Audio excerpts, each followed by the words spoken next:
Hi everyone. So in Chinese and Japanese and a few other Asian languages, the number four kind of sounds like death. And when my brother was 11 years old, he and I had traveled to Taiwan to go to my grandpa's funeral. And I was trying to put his mind at ease about the concept of death. So I had invented this card game that we had played during the flight. I would turn over a card at a time, and if we saw the number four, we would scream death. Oh, okay, so let's go. 7, 6, 6. Oops, my deck is in the wrong direction.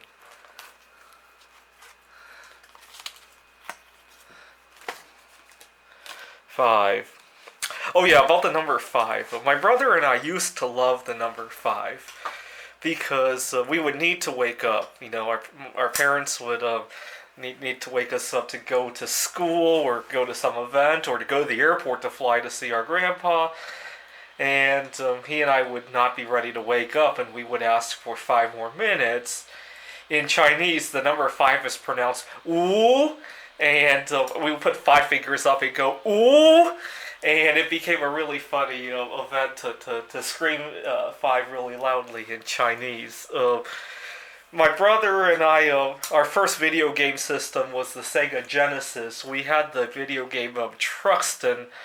This is a spaceship that's shooting at things, and when you would get a game over, there would be this continue screen, and it would count down from 10, and there was a little background music. And when it would get to 5, my brother would scream "ooh" really loudly too, and that became like the nickname for that game. Wild card. 9, 8, 9. Draw 2. Wild. Blank. Blank. Well, I guess does that count as a death? It's a wild draw 4. 8, 8. Death! So a few years ago, I was flying in Japan, and the gate attendant asked if I had any seat preference. This was a very short flight. It was only from Tokyo to Osaka, so I really didn't care about the seat. So as a little joke, I asked if, as long as the seat doesn't have a number 4 in it. And so I got a seat that was like 38 or something. So at least it wasn't 40 something. I had another funny story about seat preferences another time. I was flying in a relatively poor country compared to the United States.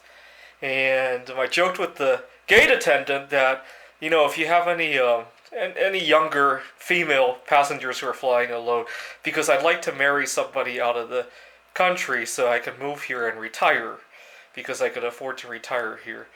And I put it in, and I made sure to put some context into it. I asked the gate attendant, are you good at thinking outside the box? And she said, yeah, what's up? And I explained to her that I'm trying to write the world's strongest computer games. I talked a little bit about my game conference. And I told her, but the problem is I wish I could retire to work full time on the games.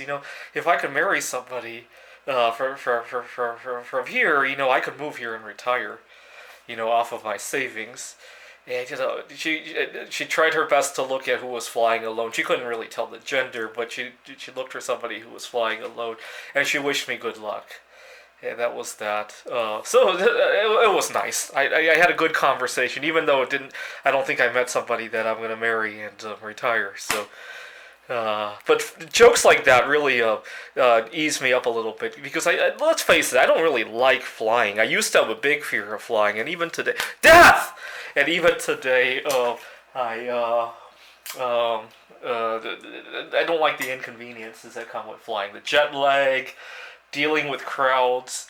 I kind of like social distancing, even when there's no reason to do it. I just crowds really get me agitated sometimes. When unexpected noises or sights, you're on an airplane and you're worried that somebody's going to recline their seat and damage your computer screen. And just that constant worry: is the guy in front of me going to recline? Is the guy in front of me going to recline?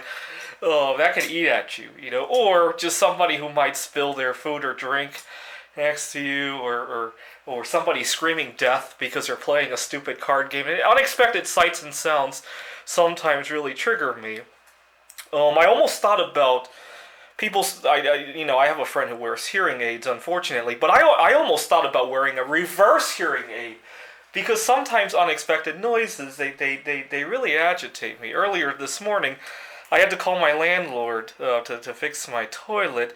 And I woke up in a good mood, but as soon as I finished that phone call, it was like my stress level had been really heightened by having to do that. And I'm really worried about ending the social distancing, if you will, now. I like mingling with people. Don't get me wrong about that. I just want it to be in a more controlled way. What is that? Reverse, 9, 0, wild card. 1, 1, 1. Yeah, just like social distancing. 1 being very lonely, 0 being even more lonely. I guess 0 is if you die for whatever's going around now. 1 is just really lonely and social distancing. Anyway, that's the end of the video. Thanks for watching.